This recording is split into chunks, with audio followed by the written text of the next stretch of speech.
अपनी तरफ से प्रार्थना करते हैं जिनके कानों में शब्द पहुंच रहे हो, ये हैप्पी न्यू ईयर आदि जो भी हैं जिनके जीवन में आते हैं, मदिरा पीना, मांस खाना, व्यभिचार करना, विलासिता करना, ये कभी भूल कर गलती मत करना। अगर हमारे शब्द पहुंच रहे हैं तो हम हाथ जोड़कर आपसे प्रार्थना करते हैं, कोई भी उत्सव मनाने के लिए पूरी रात नाम कीर्तन कीजिए। प्रातः काल होने पर पशु पक्षियों को दाना, गऊ को चारा, भूखों को भोजन, ठंडी है कभी 1 साल खरीद कर किसी कांपते हुए शरीर को उड़ा दो, हो गया तुम्हारा न्यू ईयर, हो गया तुम्हारा बर्थडे, हो गया तुम्हारा उत्सव। ये राक्षसी उत्सव, चलो आज चलते हैं अमुक जगह और वहां ये खान पान करते हैं, ये तुम्हारी दुर्गति कर देगी। 1 वर्ष तो गया ही भोगों में, अगले वर्ष के लिए नींव डाल दी राक्षसी, पूरा जीवन बर्बाद करने की। हमारी बात समझ लेना, हम तुम्हारे मित्र हैं, दुश्मन नहीं। ये जो न्यू ईयर हैप्पी, शराब पीते हैं, मांस खाते हैं, व्यभिचार करते हैं, इनका न्यू ईयर अगला साल कैसा जाएगा? घोर पापाचारी, तुम्हारी दुर्गति होगी। ऐसे मिट जाओगे, नामो निशान नहीं रहेगा। ये साप नहीं है, वरदान है, समझ जाओ। अगर तुम्हें कोई भी उत्सव करना है तो भगवान नाम कीर्तन करो, रात भर जग करके सब नाचो गाओ, प्रभु का यश गाओ, और 10-5 को इकट्ठा कर लो, जीवन सार्थक हो जाएगा, पूरा साल मंगल में जाएगा। सुबह हो गऊओं को चारा दो, पक्षियों को दाना दो। अगर 4 लोग मिलकर के 4 स्वेटर खरीद लो, ऐसे जो फुटपाथ में बैठे कांप रहे हैं उनको पहना दो। 4 लोग मिलकर के अच्छा भोजन बनाओ, 4 लोगों को जाके पवा दो। सर्दी का समय हो गया है, हैप्पी न्यू ईयर। ये राक्षसी न्यू ईयर मत मनाना। अगर कान में आवाज पड़ रही होने तो जीवन तो बर्बाद किया ही, आगे के लिए बीज बो रहे हो अपने सर्वनाश का। घोरा अनर्थ निदान अमर्थ मह त्वम विद्य पार्थम परम। अभी समय है, अभी सुधार कर लो। कितनी देर की मस्ती, ये कोई मस्ती है? बेकूफी को मस्ती समझते हो?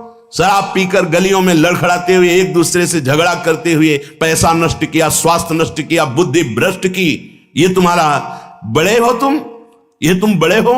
बड़ा वो है जो अपनी इंद्रियों को शासन में करके प्राप्त सुख सामग्री को दूसरों की सेवा में लगाता है। बड़ा वो नहीं है जो अपने अर्थ के प्रभाव से व्यभिचार में उतर जाए, जुआ खेलने में उतर जाए, कोमल कोमल पशुओं की हिंसा करके रांध के खाने में उतर जाए, मनमानी आचरण में उतर जाए। वो राक्षस है, वो बड़ा नहीं है। बड़ा वो है, वो बड़े जन कहे जाते हैं जो दूसरों को सुख देने के लिए स्वयं दुख भोगते हैं और दूसरों को परमानंद प्रदान करते हैं। सातरति सातरति सा लोकांतार्यति, उनको बड़ा कहते हैं।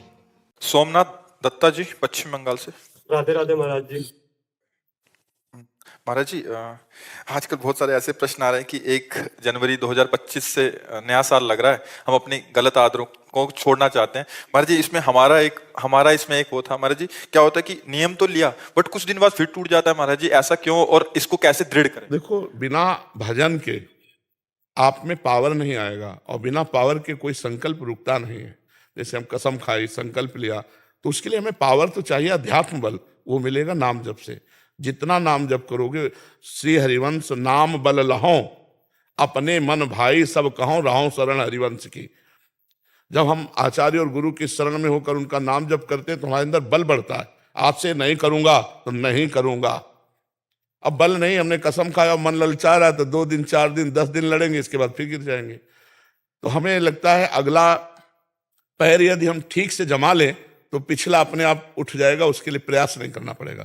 तो हमें कसम खाने की जरूरत नहीं है, हमें नियम में आने की जरूरत है। हम इतने माला गुरु मंत्र जपेंगे, नाम जप करेंगे तो हमारे अंदर बल आएगा। उसी बल से, बिना भजन के बच्चा काम नहीं बनने वाला। पक्का मान लो, खूब अनुभव की बात कह रहा हूं। जब भजन होगा तभी वो छूटेगा, नहीं तो नहीं छूटेगा। महाराज जी, मुझ में बहुत सारी कमियां थी। 1 साल पहले मैंने आपका सत्संग सुना और 1 साल पहले मैं वृंदावन आके आपका दर्शन किया, तो आपको देखने से और सुनने से लाइफ में बहुत सारी बदलाव आए। तो बस आज इसीलिए महाराज जी आए, साक्षात्कार आपका दर्शन करने से लाइफ में कितना बदलाव आएगा। भगवान की कृपा होती बच्चा, है तो पांच भौतिक शरीर है, भगवान की शरण में है, बस बात उनकी है। आप कृपा करते हैं और जन की बड़ाई करवाते हैं उनका खेल। हाँ बच्चा, जब हाँ ऐसा भाव अगर किया जाए तो जब हम पाषाण में भगवान देख लेते हैं, काष्ठ में भगवान देख लेते हैं, तो हम मनुष्य रूप में भगवान को क्यों नहीं देख सकते? और फिर भगवान स्वयं आदेश करते हैं, सातो सम महिमय जग देखा और मोते अधिक संत कर लेखा। मोते अधिक संत कर, मोरे मन प्रभु अस विश्वासा, राम ते अधिक राम कर दासा। महापुरुषों ने कहा हम अपने भाव लगा लें।